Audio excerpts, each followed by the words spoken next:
Principal Center Radio is brought to you by Repertoire, the professional writing app for instructional leaders. Book a demo or start your free trial today and get the world's most advanced tools for teacher observation and evaluation. Take detailed time-stamped notes for evidence-driven feedback conversations. Reuse your writing with snippets that are automatically saved and suggested as you type. Search your evaluation criteria by keyword and pin them on screen so you can keep them in mind as you observe. Use our pre-built drag-and-drop templates or generate new wording on the fly with artificial intelligence. And Repertoire isn't just for observations. You can use it for any kind of professional writing, from emails to cover letters to recommendation letters. You can even turn your existing writing into a template with one click. Start your free trial or book a demo today at principalcenter.com/repertoire. That's principalcenter.com/repertoire. Welcome to Principal Center Radio, helping you build capacity for instructional leadership. Here's your host, Director of the Principal Center, Dr. Justin Bader. Welcome everyone to Principal Center Radio. I'm your host, Justin Bader, and it's my honor to welcome to the program Dr. James Stronge. Dr. Stronge is the Heritage Professor of Education in the School of Education at William and Mary in Williamsburg, Virginia, and he's the president and CEO of Stronge and Associates Educational Consulting. His research interests include policy and practice related to teacher quality and effectiveness, teacher and administrator evaluation, and teacher selection. He's worked extensively with state departments of education, school districts, and national and international educational organizations to support teacher and leader effectiveness, and he presents and consults extensively throughout the United States and internationally. He's the author of more than 30 books, including Smart from the Start, 100 Tools for Teaching with Confidence, which we're here to talk about today. And now, our feature presentation. Dr. Stronge, welcome to Principal Center Radio. Thank you. It's a pleasure to join you, Justin. Well, I'm excited to speak with you and learn more about your thinking about what it takes to succeed as a teacher, especially at a time when so many new teachers are coming into the profession. We have had just such a sea change, such a round of turnover in the last couple of years, or a wave of turnover, that we have so many people who need support, who need assistance starting off on the right foot. What were some of the things that you saw happening in the profession that informed your work as you both decided to write this book and then actually put it together? Let me give you the immediate answer, the short answer, and then perhaps back up and give you a little more context for what led me to just even imagine Smart from the Start. And the imagination, it was really a concern that came about for an issue that you alluded to. Consider how many new teachers we have coming into the profession. Historically, in America at least, we've had a relatively normal curve for teachers entering and teachers leaving, with a continued growth somewhere between the 10 to 25 year range, where we hit the high points on that normal curve. But in recent years, that's changed. It's much more bimodal, where there can be even a slight dip in the middle years and a higher number of teachers turning over, teachers deciding to leave. And when those teachers leave, that creates a real growth spurt in new teachers coming on. So we have this bimodal distribution with a lot of new teachers in schools populating every school every year, and with the expertise in the buildings just departing. That's a really challenging circumstance for schools to succeed. And related to that, there's greater turnover in the schools that have the greatest needs. There's heavier turnover in low-income schools, in urban schools, exist in, say, suburban schools. So that's one of the reasons. And then there's a second reason that made me really think about this and be concerned. And that is, with the new teachers who are coming on board, they're not staying on board. They're departing us too quickly. A lot of new teachers today apparently are not seeing education as a lifelong career. They'll come in, they'll get a degree in teaching or something comparable, come into teacher education as a classroom teacher, and maybe stay a year or two and then decide to bail out and go do something else with their lives. Every time one of those teachers turns over, every bit of the investment that we've made in recruitment, selection, induction, development walks out the door with that new teacher, and we start over. There are a lot of statistics, Justin, about teacher attrition for young teachers. It's estimated, for example, with some studies, one specifically from the National Center for Educational Statistics, that within the first 5 years, cumulatively, about 35% of new teachers leave, just simply leave teaching. Another 35% are movers. They're going to move to another position, another school, somewhere else to work. When we combine those two, that's a 70% attrition rate for the expertise that we had in the classroom. And that's frightening. So, given that kind of experience that schools are dealing with, we need to do something to help new teachers survive and thrive. And that's really the genesis of the book. And as you mentioned just a moment ago, it's not that those new teachers are spread out evenly over all schools. They're concentrated in the highest needs schools, and that turnover is just perpetual in a lot of schools. It's like a revolving door in some schools, and that's been true for a long time. One of the factors that is different today is that the turnover rate everywhere is higher. For example, when very recent data have been broken down about teacher turnover in terms of Title I school status, that is high needs schools versus non-Title I schools, there's a difference with higher turnover in those higher needs schools, the Title I schools, but there's just a heavy turnover everywhere. For example, with teachers with 3 or fewer years experience, novice teachers, there's about a 28% turnover rate in Title I schools and about a 22% turnover rate in non-Title I schools. We have too many teachers leaving the classroom, leaving the profession, and new people coming in and taking their place the following year, and them being completely novices. I started my teaching career more than 20 years ago in a Title I school, and I remember very distinctly how many veteran teachers there were, right? There were a lot of people who had been there a long time and were going to be there a long time. And of course, like in any school, you have people who are just absolute rock stars, 20, 30 years of experience and just really the pillars of the school. You have other people who, maybe are a little bit more burnt out, but there was that core of expertise. And, as a new teacher, you kind of figure out who to go to and who's just going to vent right back to you if you need help. But you're saying that that core of experience is not there to the same extent that it once was. Talk to us a little bit about the kind of mentoring aspect and the role of that expertise. Certainly there's expertise in our schools. That's what instructional coaches provide, principals, assistant principals, and perhaps even more importantly, the classroom teacher next door. But when we hollow out that experience, when those individuals with the experience leave, to whom do we go for help? I remember, just as you did, Justin, in my first year of teaching, being lost and needing help desperately. The principal couldn't provide all the assistance that I needed. Consequently, I turned to a teacher in my department, in my area, and I would go to him over and over, probably to the point that he dreaded seeing me coming. But he was such a source for me, such a resource to help me even survive that first year. I don't think all of our new teachers have that latitude today. And what that means today is what it's always meant. Mentoring counts. Mentoring is important.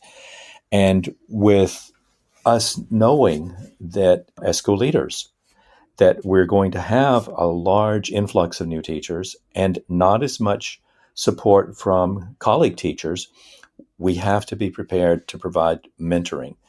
This is a really interesting issue, and if you don't mind, I'll take just a moment and give a little bit of a sort of a statistical review of how principals relate to mentoring.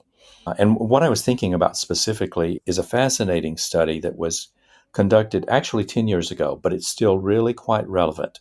And the study looked at how principals spend their time at work. There have been a lot of studies similar to this. And most of the findings in the study are really quite comparable to what I've seen. I conducted a study like this in Illinois many years ago and found something that looks like this. But what the breakdown ultimately comes out to be is that principals spend slightly less than 13% of their time on instructionally related activities. 87% of their time is spent on everything else that they're assigned to do. If there's a cockroach in the girls' locker room, you take care of it. If there's a leaky roof, you take care of it. If someone's mowing the lawn outside the fifth grade wing when the kids are taking a test, you take care of it. That curriculum time you had planned always doesn't play out the way that you had anticipated. 87% of the time, which is probably too high, is spent in non-instructional activities. But here's what's interesting to me. Within that 13%, slightly less than 13%, when we look at the total work day, total work week, about 5% of the principal's time is spent on classroom walkthroughs. And guess what the effect size is for a classroom walkthrough? The short answer is that it's 0. There's a 0 effect size. It doesn't hurt anyone, but it doesn't help anyone either. All that time spent in walking through a classroom, there are other viable reasons to do so. There's other value in doing it. But to improve teaching performance, it doesn't seem to work. Not by itself. And the reason is a walkthrough is merely data collection. What has to happen are 2 additional steps to improve teaching. One of them is coaching, which you just asked about, the mentoring, the coaching. Guess what percentage of time principals spend in their daily routine on informally coaching teachers? And it is very small. The answer is 0.5%. 0.5% of time is spent on teacher coaching. And yet, the effect size for coaching teachers is 0.58, almost a 0.6. That's an exceptionally high effect size. Walking through doesn't get us anything, but when we combine walking through or observation with feedback, quality, insightful coaching, mentoring, help for teachers, all teachers to get better, but especially new teachers, it has this enormous effect for good. And then there's a third element that's necessary, and that's follow-up. I can't simply say, Justin, get better, and give you some advice immediately. I have to follow up with resources, support, perhaps come back in and say, Justin, I'll be back tomorrow and we'll co-teach this lesson and we'll practice this skill and we'll do whatever it is. There's no substitute for mentoring. There never has been. But in today's world, a school, a classroom, a child will not flourish without it. So I think you hit the nail on the head with your question about the value and the viability of mentoring. That's a long answer and a long way around getting to it, but it is to say in our principal preparation programs and in our principal practices, we must highlight helping teachers grow and get better, and especially new teachers. Very well said. And if I'm not mistaken, the study you're referring to is Jason Grissom, Susanna Loeb, and Ben Masters' study on principal time use. That is correct.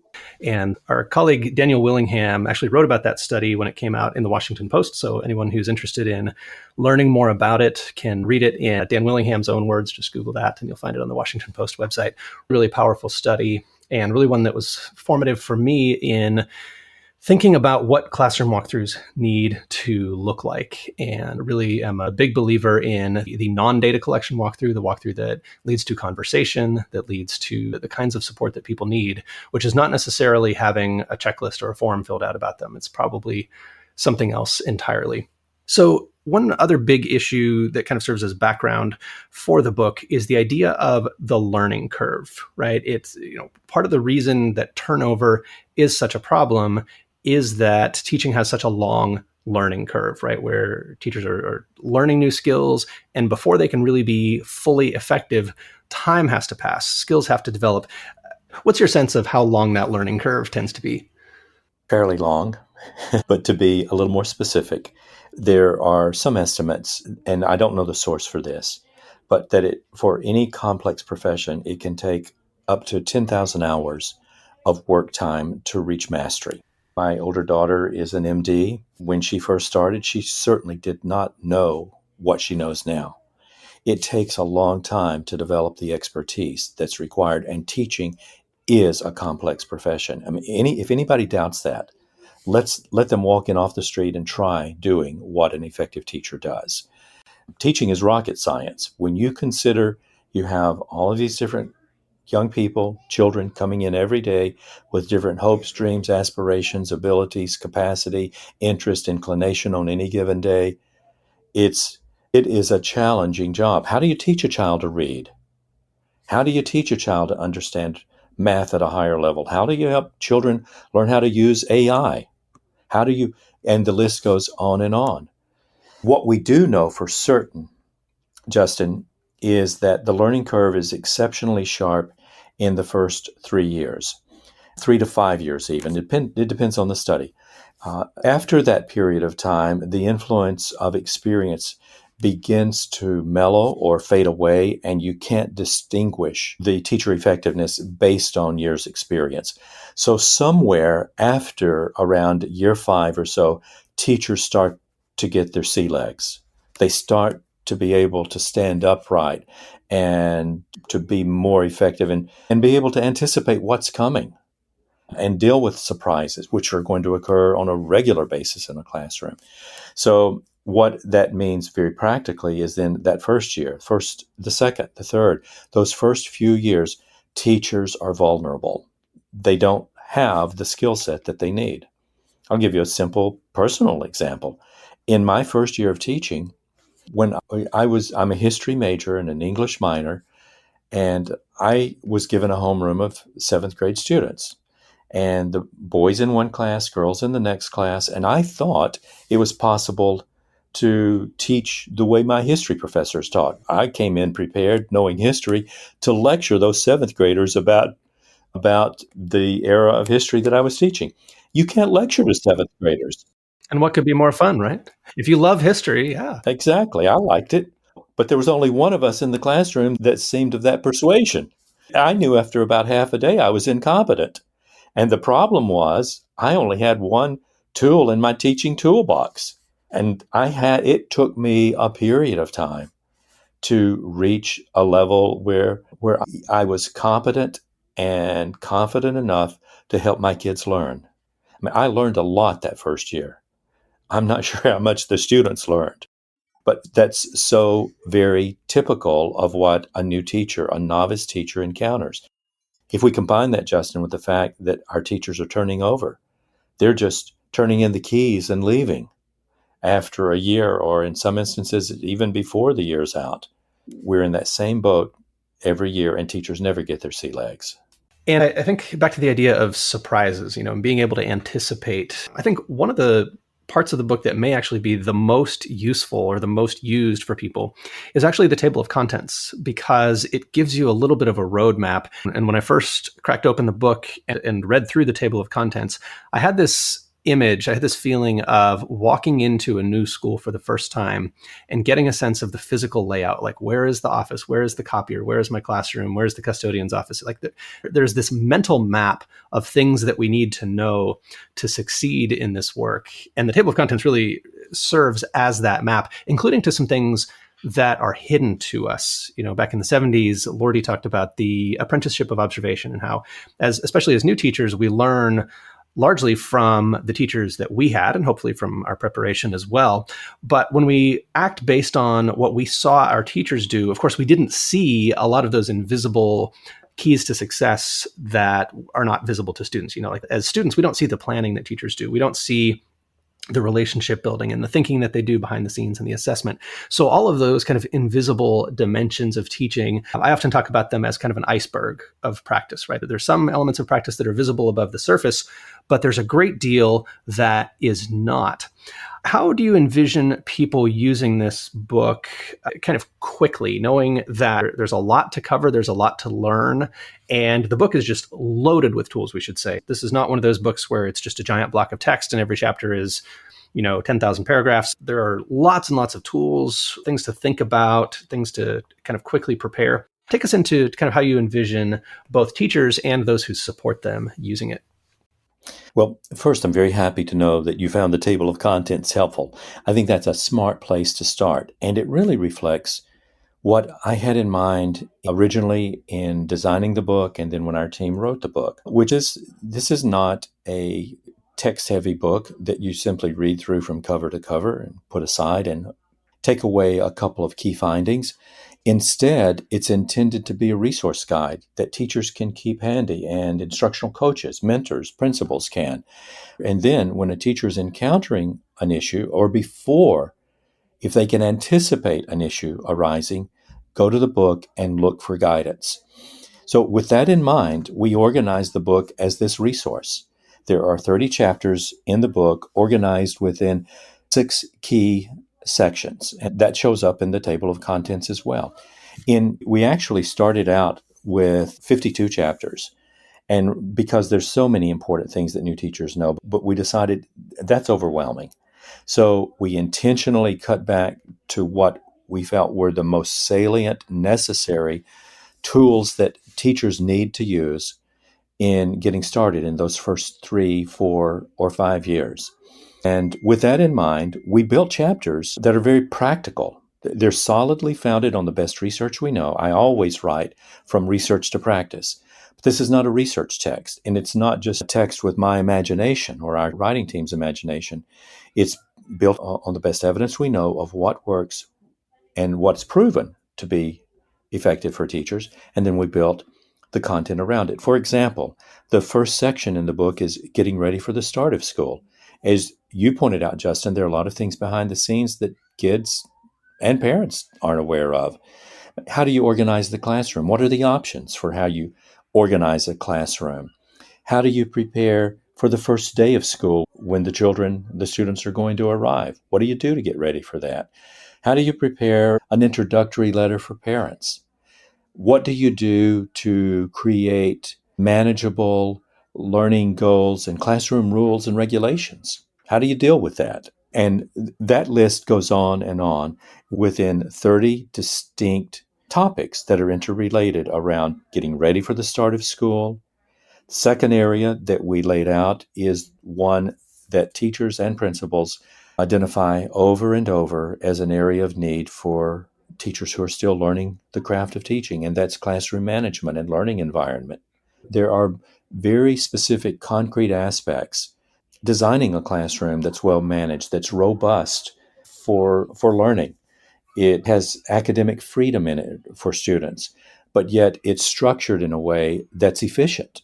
How do you do those things? If you haven't had that in your repertoire, you don't know how. Then we move into an area that is absolutely hidden, and it's instructional planning.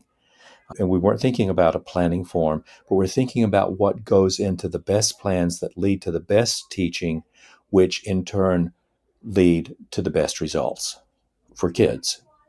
We then move from planning to instruction, and this is the place, quite honestly, we cut back on. We identified the areas of instructional practices that we felt novice teachers could benefit from the most, and also a section on engaging students in learning. There's so many good instructional tools, and maybe that'll be in book Smart from the Start, book 2. But we focused on the fundamental skills that new teachers need. Can't be like me and simply come in thinking they're going to lecture. What else can you do? What works and how do you do it? And then to assessment, you alluded to assessment. And then there's an issue that's neglected sometimes, and that's finding yourself in the classroom. How do you find satisfaction and joy in the classroom so that you want to keep coming back? And we devoted a section specifically to that.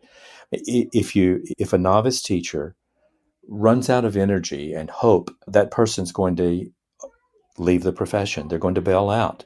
We don't want to see that happen. So with this in mind, we built every single chapter with the same protocol. Very short section on why we know this is important, what the evidence tells us, maybe a page or half page. And then we move into how you do it. And then we move into tools that you can download, use, copy, put into place right in your classroom. If we can help new teachers, if this book will help new teachers find an easier route to success, then we've succeeded. That's its intent. Yeah, I love the practicality and the research. And I guess this is kind of a lingering question behind the scenes, but I'll just kind of ask it directly. I wonder if you could help us situate your book in contrast to two types of books that everybody is familiar with. One is Harry Wong's highly regarded First Days of School, which focuses, a lot on routines and procedures, and I think has saved the bacon of generations of new teachers, and certainly was a very helpful book to me. So I'd love it if you could tell us a little bit about kind of how you see this book comparing. And I would also love to hear your thoughts on the research, because I've observed an alarming trend in some, I would say, very well-selling books that are being published in our profession now that have a curious feature. And that feature is that if you flip to the back of them, you will find that there are absolutely no references. And I was kind of shocked the first time I read one of these books, and I thought, this book is making a lot of claims that seem a little bit suspect to me. And I flipped to the back to look for the references, and they just weren't there. So help us think about those issues, if you would. I like your question, Justin. And I've thought about both of these issues specifically. First, for Harry Wong's book on the first days of school, I think we need to give him credit for pioneering a book that addresses this big concern. Anytime a new teacher comes into a classroom, they can benefit from the kind of practicality that's expressed in Mr. Wong's book. And so I recognize that and value that. That's why it held up for generations. What I aimed for in this book is the same audience, but with a different approach. And it's the approach that I decided to take, I always take, is to ask myself, what do we know works? So it's not just forms, procedures. It's not heavy on scholarship, but it will present only things, only information that we know that work. And then I turned to very specific forms and formats that teachers can upload or they can photocopy for their use immediately. Why do you need to create, in your own words, a brand new letter for parent open house? Why couldn't we provide you with a template for that based on the elements that we know, that we've seen that are important in that kind of letter, and allow you as the new teacher to modify it, make it your own? So it's a deeper dive into what teachers need. It's not a book you just pick up, read through it in an hour and put down. It's a book that has a specific chapter on a specific topic that a new teacher is going to need, or a coach is going to need to help that new teacher. You go to that source and you use the source. So it is more comprehensive than, in my view, than what Harry Wong did. But again, I acknowledge the really good work that he did by acknowledging this need and addressing it in an initial way. My hope is that in this contemporary time, school principals, school leaders, and school teachers will find this the go-to resource that will help them. So that's my view on the first question. The second one, when I did exactly what you just described, Justin, this week, I took a new book on classroom assessment, flipped through it, went to the back and looked for references, and there may have been a half page or a page of references. And I can't believe it, because everything that's in that book, let's say it's 120 pages, is from the imagination of the author. It may be good imagination, but it personifies a problem we have in our profession. How can you be a profession if you make up everything you do? Would we like to have doctors, medical doctors, working on us who just make up everything and there's no rich research to guide their practice? But we do that. We experiment on kids all the time. And when I find a book like that, I'll put it aside. It may be good opinion, but it's opinion. I want to know what works. And that's what I aimed for in this book. It's what I aim for in every book. If you look at any of my books, the qualities of effective principals or qualities of effective teachers, flip to the back and check for references. And you're not getting my word for things. You're going to get what we know works. And that's what new teachers need. So I'm very much sort of on the opposite end of that, just sort of storytelling book with no evidence behind it. So yeah, the book is absolutely loaded with both research and very practical tools that teachers can put to use right away.